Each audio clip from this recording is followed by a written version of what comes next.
All right, let's jump right into this explainer and, quite frankly, shatter those get-rich-quick illusions surrounding passive income. We hear the phrase thrown around constantly online, usually promising immense wealth while you're just napping on a beach. But let's be real, the reality is far more interesting and requires a truly strategic mindset. Today, we're breaking down insights from Bankrate to figure out how you can construct real, sustainable cash flow. Here's our roadmap for today. We'll kick things off by busting the passive income myth, look at ideas requiring zero capital, dive into making your money work for you, explore the real estate route, and wrap up with building your income streams. Section 1. The passive income myth. So, the IRS officially defines passive income as regular earnings from a source other than an employer or contractor, like a rental property or a business where you aren't actively participating. But the practical reality of actually getting those earnings, it's a bit more complicated. It's not just waking up to magical deposits in your bank account. You have to build the actual machinery that makes those deposits happen in the first place. Financial coach Todd Tressiter hits the nail on the head here. He says many people think that passive income is about getting something for nothing, but in the end, it still involves work. You just give the work up front. I absolutely love this because it completely shatters the myth. You're basically trading upfront hustle for a long-term payout. You're building an engine, right? And once that engine is running, it just takes a little maintenance to keep moving forward. The work doesn't magically disappear. It's simply front-loaded. Think about it like this. A second job means you have to continuously show up to get paid. If you stop showing up, bam, your paycheck immediately stops. Passive income, though, is about creating an asset that yields a consistent stream without that ongoing heavy lifting. It keeps returning value way after your initial active involvement ends. Section 2. Ideas requiring zero capital. So, what if your bank account is looking a little light, but your schedule has some flexibility? You can rely on sweat equity, substituting your time for capital. We're talking creative and marketing ideas. Whether you're designing graphics, writing an ebook, or building a following on TikTok, you are creating digital assets. You do the heavy lifting of creating it once, and then you have the potential to sell that asset or collect ad revenue 1,000 times over. You really need to ask yourself how you can leverage your time into income. Sure, the riskier is spending a bunch of uncompensated time up front. You might spend 100 hours on a blog that only your mom reads. But if you tap into the right niche, say becoming the go-to expert on a specific software, that initial time investment offers immense scalability and can pay dividends for years. And hey, if you don't want to create content, you can easily monetize things you already own. Got a lawnmower, some power tools, or camping gear just collecting dust in your garage? Rent them out. Got a premium parking space near a concert venue? Rent that out too. You can even get paid for the driving you already do by throwing some advertisements on your car. It's an incredibly easy way to turn everyday items into cash with minimal effort. Section 3.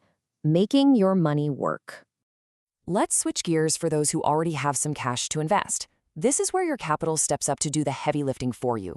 When you start investing, you're navigating a pretty wide spectrum of effort and risk. On the incredibly safe side, high-yield certificates of deposits are FDIC insured, but your returns might lag behind inflation. On the riskier end, peer-to-peer lending offers high interest rates, but you take on the risk of unsecured loans totally defaulting. And right in the middle, strategies like bond ladders or dividend-paying stocks, which offer classic, deeply passive automated payouts. Now here's a pro tip from certified financial planner Jerry Lynch. Tax efficiency is absolutely crucial. If your new income pushes you into a higher tax bracket, municipal bonds can provide a brilliant, tax-efficient shield, since they're often exempt from federal and state taxes.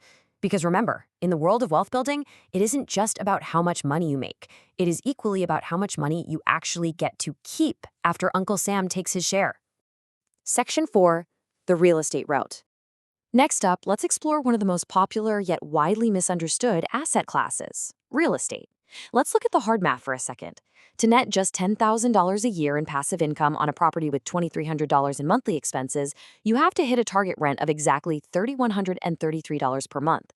Real estate agent Jennifer McManus emphasizes that you must be dead-on realistic about positive cash flow from day one.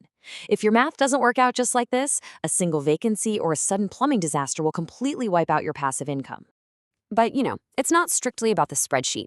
Real estate agent Natalie Moore has this great quote regarding her Ocean Grove beach house. "I don't create memories in my index fund." It perfectly captures the personal, human value that physical properties offer over digital numbers. She and her family spend a month there every summer, and then they rent it out to generate income for the rest of the year. Try doing that with a stock portfolio, right? You really have to weigh direct ownership against the much more hands-off approach of REITs or crowdfunding platforms like Fundrise. Direct ownership demands high capital and active management. You are the one getting that frantic phone call when the heater breaks in January. REITs, on the other hand, let you buy shares on the stock market and just collect dividends. You get exposure to the real estate market without the midnight maintenance calls. Section 5. Building your income streams. Finally, how do we pull all these tactics together into true financial independence? Well, Jerry Lynch defines ultimate financial success with this simple, brilliant equation. Financial success equals when your passive income exceeds your expenses. The exact moment the money flowing in from your digital apps, your dividend stocks, or your real estate is higher than your monthly living costs, you have effectively bought back your time. You are officially untethered from a traditional job. As you're building this out, remember Lynch's advice. I'm a fan of non-correlated assets. Something zigs, something zags. Diversification is absolutely vital. You do not want to put all your chips on a single number. If the housing market drops and your real estate income takes a hit, your bond ladder or your ebook royalties should zag to keep your overall cash flow nice and stable. So as we wrap up this explainer, I want you to take a hard look at your own resources. Passive income isn't magic, and it certainly isn't getting something for nothing. It's a strategic decision to plant seeds today so you can enjoy the shade tomorrow. Look at your life right now. Are you richer in time or richer in capital? Choose your path, start building your engine, and ask yourself, what is the very first asset you are going to create today?